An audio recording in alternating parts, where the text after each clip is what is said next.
Welcome back to the Grubverse. My name's Cam, and today we're going to talk about The Penguin Episode 4.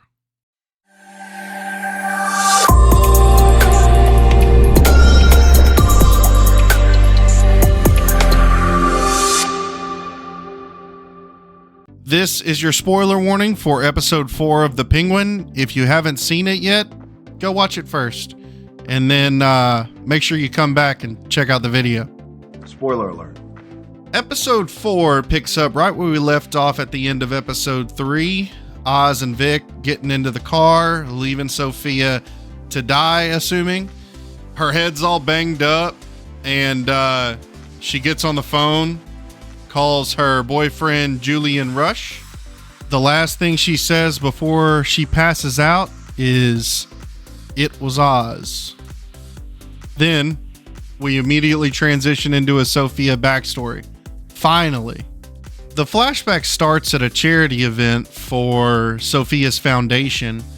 On the way out, she's confronted by a reporter who seems to be digging into these murders that are going on, insinuating that it might be her father. At least that's what Sophia thinks. Not Daddy. Then we get a flashback within the flashback, and we learn that Sophia's mom hung herself when she was little, and Sophia found her dangling there, which explains a lot of the mental issues we know that Sophia has and the trauma from her past. So there was an interesting dynamic within the Falcone family. Sophia was definitely the favorite child, but Alberto was closer to his father because they were more involved in the family business together. Carmine seems to have more of an emotional relationship with Sophia, while his relationship with Alberto is more transactional. It's just father and son in business together. It's just business. Then, while they're sitting at dinner, Sophia begins to question Carmine about her mother. She wanted to know if she showed any signs of mental health issues before she died, and her father just kind of brushes it off and says, you know, she really just she wouldn't take my help. She refused my help, kind of gaslighting Sophia into just kind of letting it go. Don't gaslight me. We start to see that Sophia realizes she doesn't really have all the answers. So being the curious person that she is, she decides to meet with this reporter that confronted her outside of the charity event.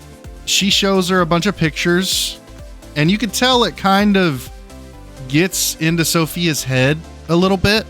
She immediately gets defensive and says, "This is preposterous. This is ridiculous. You're accusing my father of all these things." That's kind of where it ends with her. This entire time, Oz is driving Sophia around, and he mentions to her that it's probably not a good idea to be talking to the press, and she immediately shuts him down, says, "You're nothing but my driver," and is pretty rude to him. Your driver. So it seems like Sophia just lets it go. She's over it. She doesn't want to think about it anymore. And she feels bad for what she did going to the press. So she comes clean with her father. She tells him that she talked to a reporter. It's all shit. She doesn't believe a word of it. And in any good normal family, that would be the end of it. You know, you move forward. You know, your daughter may have thought that you did something wrong, but, you know, she feels bad about it, and that would be the end of it. But this is no normal family.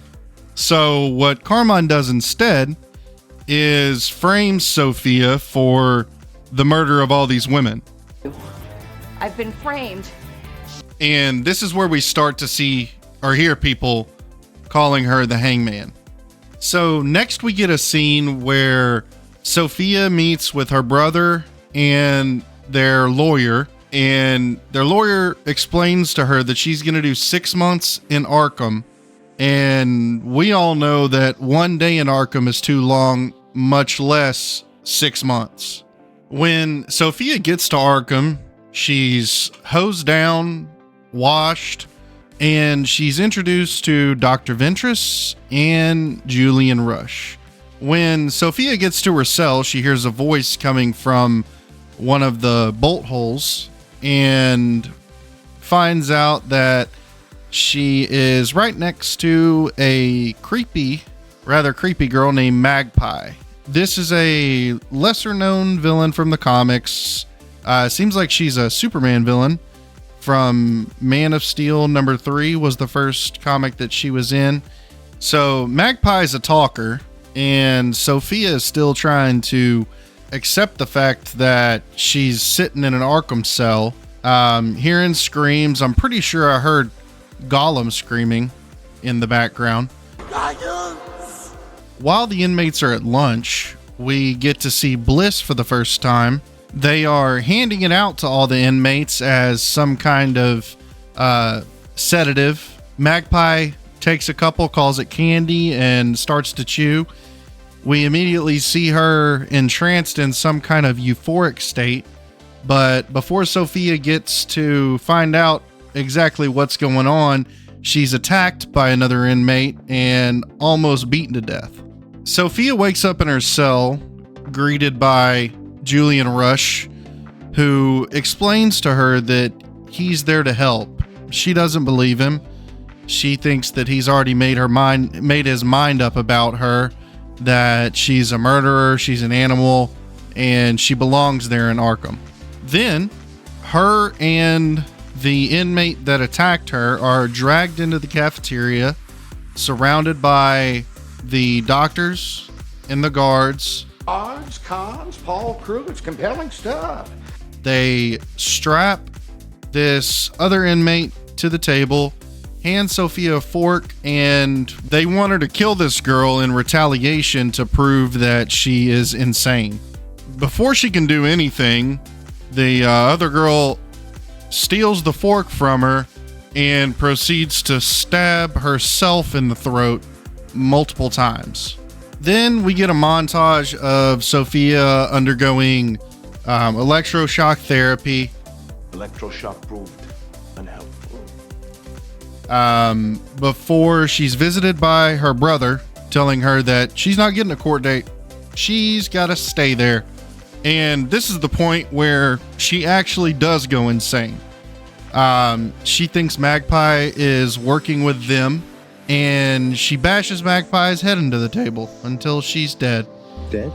At this point, we return to the real world. Sophia wakes up on Julian Rush's couch. Seems like they have more history that we're going to learn about. I don't think this is our last flashback. So then Sophia rants to Julian about how for 10 years she's been lied to. I guess that's how long she was in Arkham. Everybody's been telling her that she's sick, and she says, "I'm not sick, the world is." So sorry you're sick. I'm not sick.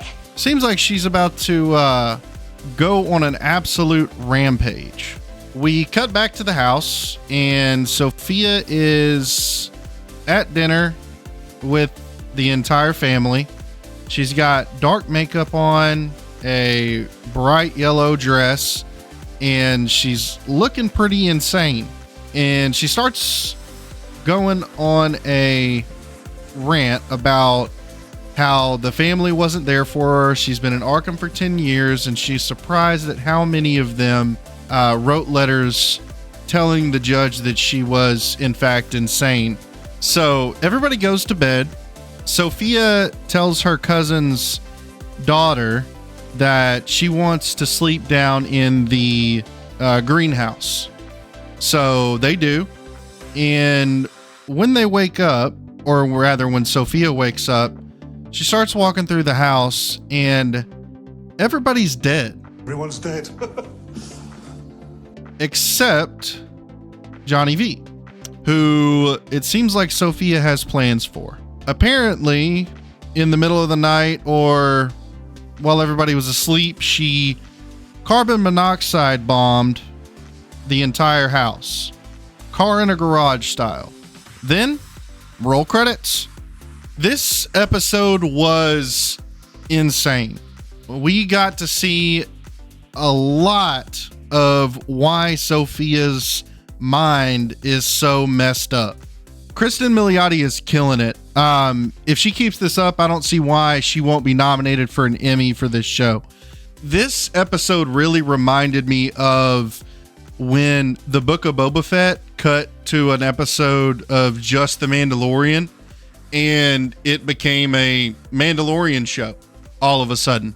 I don't know if that's going to happen. I hope it doesn't happen with this. I hope we get more story development with Oz as well. And I think that the writers of this show are doing such a good job that I think that's what we're going to get. That's what I would want to see.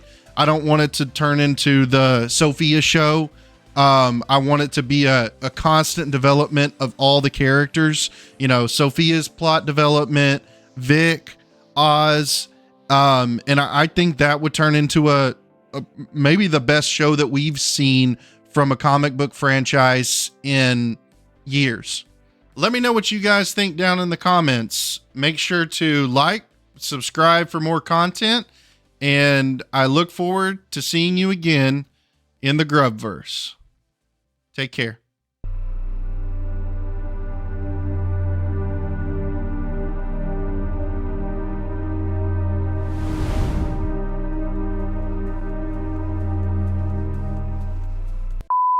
We are at a dinner. But Sophia, let me know what you guys think down in the comments. Is this the best show on TV?